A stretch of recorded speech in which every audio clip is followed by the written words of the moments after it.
Good morning, everyone. So today we are again here with you with a very interesting topic, and I have with me Dr. Brigadier Sunil Kumar Modgil, CEO of Modgil Learning and Development Solutions, and Anurag Jain, founder of Agile Vibes. And I am here with you, Juhi, a partner of Experiential Learnings from Agile Vibes.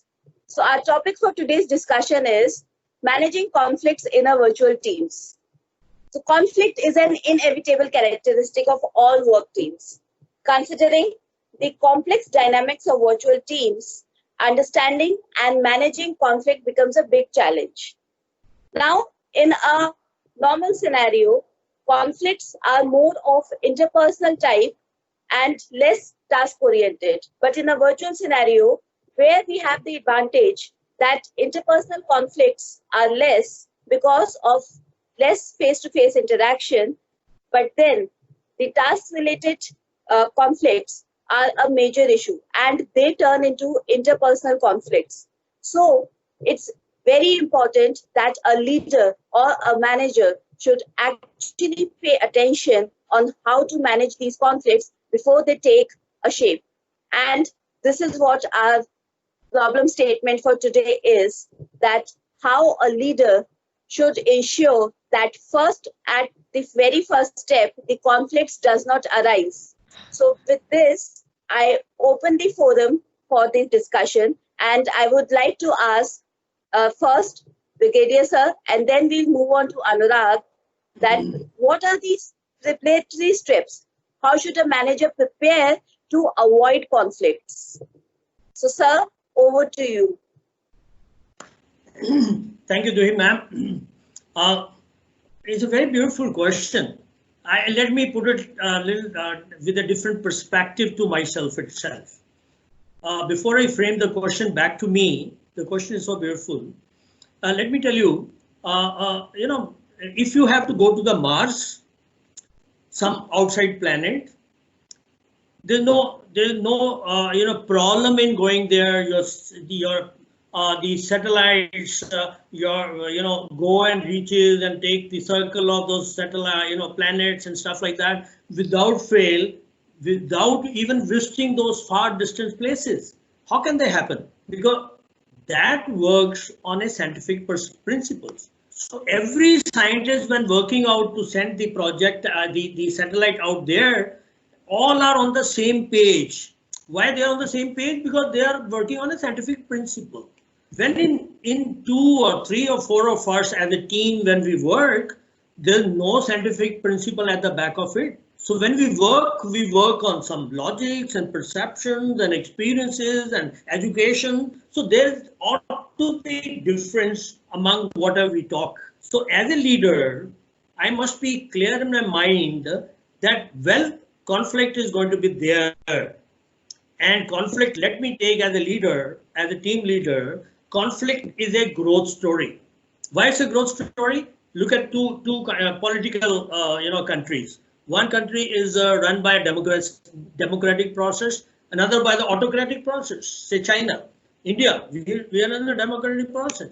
So in democracy, there'll be opinions, there'll be ideas, there'll be people will talk about the government. Everything is part and parcel. But the beauty of the democracy is people are open to ideas. If something good comes up, government pick it up from the opposition also. In autocratic, it is only one way of thinking. What I think, you got to be working the same way. I'm not open to communication. Similarly, the businesses about 2-3 decades back used to be family businesses.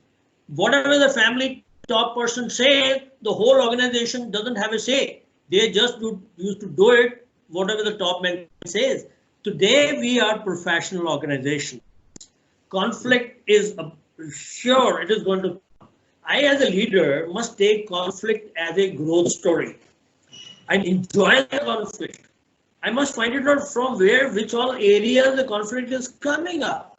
Like you said, conflict could be interpersonal, could be task-oriented, conflict even could be process-oriented. What I'm supposed to be looking at, I allow the conflict in my teams when I talk about the task-oriented. Because if I have a sales strategy, I may not be on the ground. getting better ideas. I mean, sitting in AC and forming up the policies. I might have gone down, but come up in the hierarchy maybe 5, 10, 15 years back. I was there where my young teen is right now. If I'm open to communication, if I accept their ideas, allow them to come out with their ideas, that kind of difference of opinion, difference of ideas is a great way. So when it comes to the task-oriented conflict, I take it. When there's an interpersonal conflict, it is my duty to create that trust in the virtual teams so that interpersonal people should start trusting each other, collaborating with each other, which in traditional way it is much easier in the virtual teams. So I must find out ways and means to create that trust and collaboration when we talk about the interpersonals. So that is what I wanted to say, what you said. Yes, yes. Yes, sir. Anurag, sir, what's your views? Yeah, thank you. Thank you, sir, for the nice perspective. I just want to kind of build further on that. I just want to add one point. I think Juhi nicely put that introduction in a physical environment. There used to be a scope for interpersonal conflict as well as task conflict. In a virtual environment, to that extent, interpersonal conflict may have gone down. The task conflict could be there, which can eventually lead to interpersonal conflict.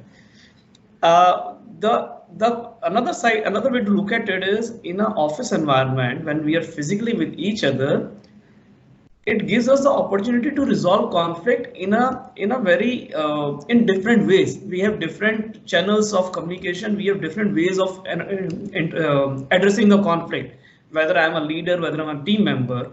But in a virtual environment, the channels available to either a leader or team members are very limited. It has to be communicated. So I think clearly one of the most important point is what level of communication is there, how much, even for example, a task has to be performed, how clearly the task has been defined, how clearly the scope has been defined for each of the team members. That can certainly reduce the chances of conflict and probably lead to a better task outcome. Having said that, as you rightly pointed out, conflict is a sign of growth. Conflict is inevitable. So eventually the conflict is going to come. As and when the organization or the project grows, the conflict is going to come, and that's where what you said comes into play, how we are able to resolve it using whatever means are available at a leader and the willingness to own the conflict. And that's my point. Thank you. Great idea. Yes. Juhi, yes, Juhi, your inputs.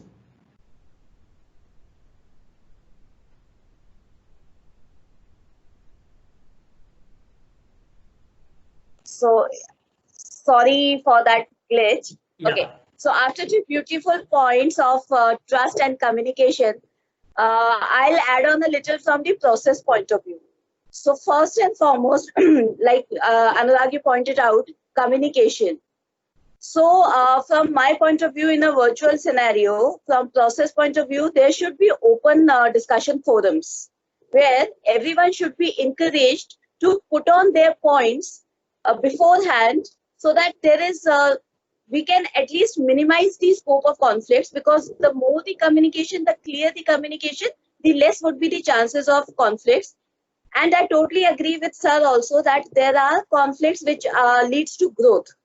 So ultimately, the managers, I think, should focus majorly on that, how to actually put it in a way that it is now building up as a constructive conflict rather than a destructive conflict. And rightly said by sir, trust. Trust would be a major factor, whether it's task related, whether it's process related. Like I also mentioned earlier, that what happens is in a virtual scenario, the task related and process related conflicts only end up into interpersonal conflicts. So if we have a process defined, if we have set parameters, we have some set ground rules before we start some project, to an extent, it would be easy to resolve conflicts at a very early stage rather than resolving it when it becomes something big. So that was from my end. So thank you, sir and Anurag. So now with that, we have defined that how we can actually prepare ourselves for conflicts. Now let's discuss that what a leader or manager should do in case a conflict arises in a virtual environment. And with that question, sir, I put it forward for you. Oh, great. Thank you. Yeah. So since we accepted that conflict is part and parcel of life, so what leaders have the models at hand? I always say a leader has two ways to tackle conflict. One is not allowing the conflict to come up if he or she is very vigilant. How leader is going to ensure that the conflict doesn't come to him. I always say there's a beautiful model called sandwich.